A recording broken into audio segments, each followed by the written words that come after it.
नमस्कार दोस्तों। वित्तीय खुशहाली का सरल सूत्र। अपनी कमाई से कम खर्च करें, अधिशेष का निवेश करें, कर्ज से बचें। आपका लक्ष्य एफयू पैसे बचाना है, जो आम तौर पर आपके वार्षिक खर्चों का 25 गुना होता है, ताकि आप अपनी स्वतंत्रता वापस पा सकें।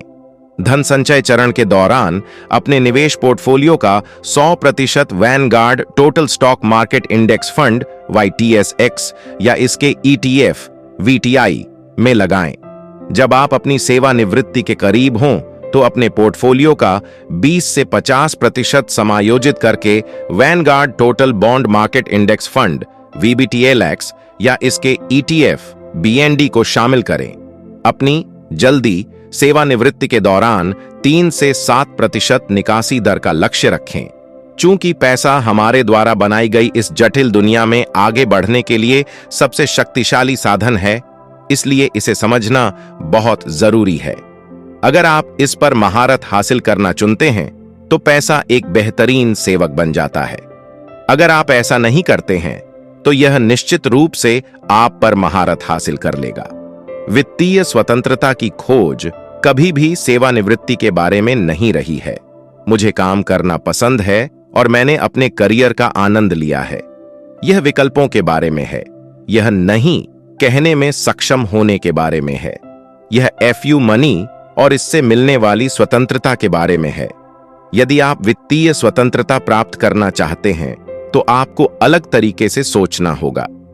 इसकी शुरुआत इस बात को पहचानने से होती है कि कर्ज को सामान्य नहीं माना जाना चाहिए। इसे धन निर्माण की संभावनाओं को नष्ट करने वाले शातिर, घातक, विध्वंसक के रूप में पहचाना जाना चाहिए। आपके वित्तीय जीवन में इसका कोई स्थान नहीं है। आड़ एक संकट है जिस पर तुरंत ध्यान देने की आवश्यकता है। यदि आप वर्तमान में आरण में हैं तो इसे चुकाना आपकी सर्वोच्च प्राथमिकता है।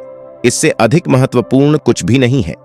आप अपने जीवन में जितनी अधिक और बड़ी चीजों को आने देते हैं, वे उतना ही अधिक समय, धन और जीवन ऊर्जा की मांग करती हैं।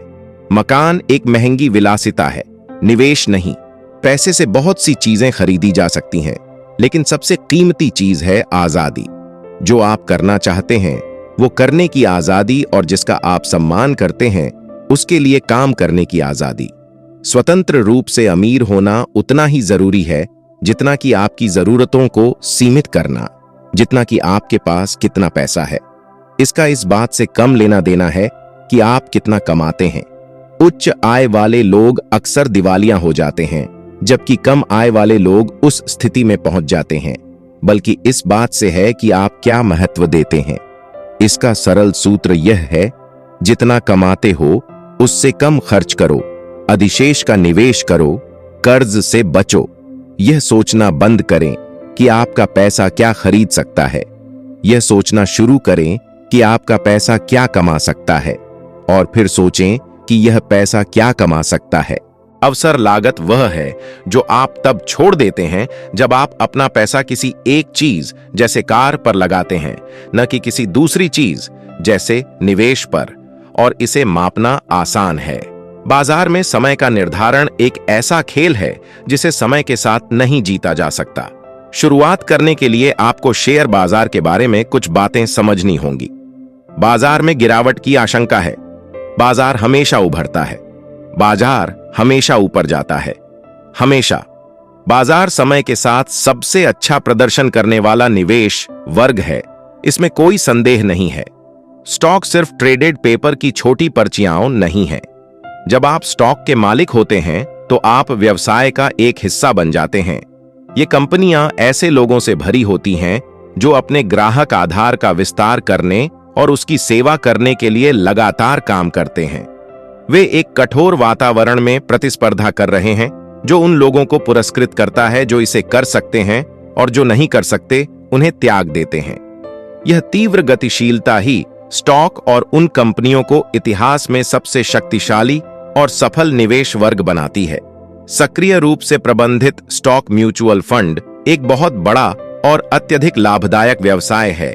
उन्हें चलाने वाली कंपनियों के लिए लाभदायक, उनके निवेशकों के लिए इतना नहीं। इतना लाभदायक कि वास्तव में स्टॉक की तुलना में म्यूचुअल फंड अधिक है। जब आप निवेश करते हैं तो आप इन बातों पर विचार करना चाहेंगे। आप अपने निवेश जीवन के किस चरण में हैं? धन संचय चरण या धन संरक्षण चरण, या शायद दोनों का मिश्रण? आप किस स्तर का जोखिम स्वीकार्य मानते हैं? क्या आपका निवेश क्षितिज दीर्घकालिक है या अल्पकालिक? कम ब्याज दरों के इन दिनों में बेकार पड़े केस में ज्यादा कमाई की संभावना नहीं है। मेरा सुझाव है कि आप अपनी जरूरतों और आराम के स्तर के अनुसार जितना संभव हो उतना कम पैसा अपने पास रखें। स्मार्ट लोगों के लिए यह स्वीकार करना एक चुनौती है कि वे ऐसे इंडेक्स से बेहतर प्रदर्शन नहीं कर सकते जो बस सब कुछ खरीदता है। ऐसा लगता है कि अच्छी कंपनियों को पहचानना और बुरी कंपनियों से बचना इतना आसान होना चाहिए। ऐसा नहीं है। जीवन संतुलन और विकल्प है। इसमें से ज्यादा जोड़ें, उसमें से थोड़ा खोएं। जब निवेश की बात आती है तो संतुलन और विकल्प आपके स्वभाव और लक्ष्यों से सूचित होते हैं। जब आप किसी निवेश में डॉलर लागत औसत निकालते हैं तो आप अपनी धनराशि का एक बड़ा हिस्सा लेते हैं, उसे बराबर भागों में विभाजित करते हैं और फिर उन भागों को एक लंबी अवधि में विशिष्ट समय पर निवेश करते हैं। उस गैर निवेश आय के बारे में सोचें जो हमें अभी भी मिल रही है।